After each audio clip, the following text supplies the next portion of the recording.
Praise Lord. Hallelujah. ദൈവത്തിൻ്റെ അതിപരിശുദ്ധ നാമം വാഴ്ത്തപ്പെടുമാറാകട്ടെ.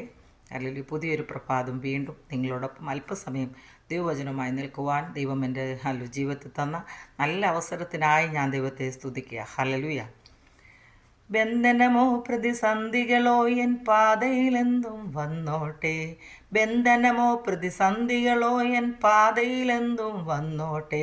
പാന്തികൻ എന്നുടെ പാതയിലെന്നു ബന്ധുവാണ് എന്നുടെ കാന്തനവൻ വീരനേ, എന്നാത്മവീരനേ, പ്രാണനേ, എൻ പ്രാണപ്രിയൻ യേശുവേ. Hallelujah. Praise the Lord. Hallelujah. ഇന്ന് പകൽക്കാലം നിങ്ങളോടൊപ്പം ഹല്ലേലൂയ ഞാൻ ചിന്തിക്കുവാൻ ആഗ്രഹിക്കുന്ന ദൈവവചനം പ്രവൃത്തികളുടെ പുസ്തകം അപ്പോസ്തല പ്രവൃത്തികൾ ഹല്ലേലൂയ 12-ാം അധ്യായം അതിൻ്റെ 8 മുതലുള്ള ചില വാക്യങ്ങൾ. ദൂതൻ അവനോട് അര കെട്ടി ചെരുപ്പ് ഇട്ട് മുറക്കുക എന്ന് പറഞ്ഞു. അവൻ അങ്ങനെ ചെയ്തു. നിന്റെ വസ്ത്രം പുതച്ച് എൻ്റെ പിന്നാലെ വരിക എന്ന് പറഞ്ഞു. അവൻ പിന്നാലെ ചെന്നു. ദൂതൻ മുഖാന്തരം സംഭവിച്ചത് വാസ്തവമെന്നറിയാതെ താൻ ഒരു ദർശനം കാണുന്നു എന്ന് നിരൂപിച്ചു.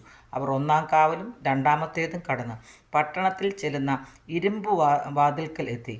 അത് അവർക്ക് സ്വതവേ തുറന്നു. അവർ പുറത്തിറങ്ങി ഒരു തെരുവ് കടന്നു. ഉടനെ ദൂതൻ അവരെ വിട്ടുപോയി. Hallelujah. Praise the Lord. Hallelujah. ഇവിടെ നമുക്ക് കാണുവാൻ സാധിക്കുന്നത് ഹല്ലേലൂയ പത്രോസ് 2 ചങ്ങലയാൽ ബന്ധിക്കപ്പെട്ടവനായി കാരാഗ്രഹത്തിൻ്റെ ഉള്ളിലായിരിക്കുമ്പോൾ ഹല്ലേലൂയ ഒരു സഭ അവന് വേണ്ടി വളരെ ശ്രദ്ധയോടെ പ്രാർത്ഥിച്ചു കൊണ്ടിരുന്നു. ഹല്ലേലൂയ. എന്നാൽ കർത്താവ് ഹല്ലേലൂയ തൻ്റെ ദൂതനെ അയച്ച് ഹല്ലേലൂയ പത്രോസിനെ വിടുവിക്കുന്നതായിട്ട് നമുക്ക് കാണുവാൻ തക്കണം സാധിക്കുന്നു. എന്നാൽ പത്രോസിൻ്റെ ഒരു വിശ്വാസം നമുക്കിവിടെ കാണാൻ സാധിക്കും. ദൂതൻ അവനോട് പറഞ്ഞു അരകെട്ടി ചെരുപ്പിട്ട് ഹല്ലേലൂയ മുറുക്കുക എന്ന് പറഞ്ഞപ്പോൾ അവനത് അങ്ങനെ തന്നെ ചെയ്തു. ഹല്ലേലൂയ.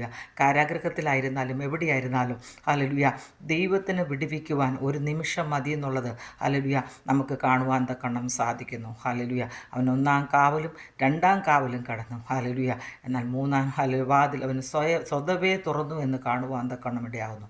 ഹല്ലേലൂയ. ഒരു സഭയുടെ ശ്രദ്ധേറിയ പ്രാർത്ഥന ഹല്ലേലൂയ വളരെ ഫലിക്കുന്നു എന്ന് ദൈവവചനം നമ്മളെ പഠിപ്പിക്കുന്നു. പ്രിയപ്പെട്ടവരെ ഹല്ലേലൂയ. ഈ വചനത്തിലൂടെ ദൈവം നമ്മളെല്ലാവരെയും അനുഗ്രഹിക്കട്ടെ. ഹല്ലേലൂയ. വളരെ വിശ്വാസത്തോടെ പ്രാർത്ഥനയോടെ നമുക്ക് മുമ്പോട്ട് പോകാം. ദൈവം അതിനായി നമ്മളെ ഓരോരുത്തരുടെ ഇടയാക്കട്ടെ. ഹോപ്പ്ഫുൾ മിനിസ്ട്രിയുടെ യൂട്യൂബ് ചാനലിലൂടെയും ഫേസ്ബുക്ക് പേജിലൂടെയും എന്നെ ശ്രദ്ധിച്ചുകൊണ്ടിരിക്കുന്ന എല്ലാ മാന്യ പ്രേക്ഷകരെ ഈ വചനങ്ങളാൽ ദൈവം അനുഗ്രഹിക്കട്ടെ എന്ന് പറഞ്ഞുകൊണ്ട് എൻ്റെ വാക്കുകൾ ചുരുക്കുന്നു. ആമേൻ. ഹല്ലേലൂയ.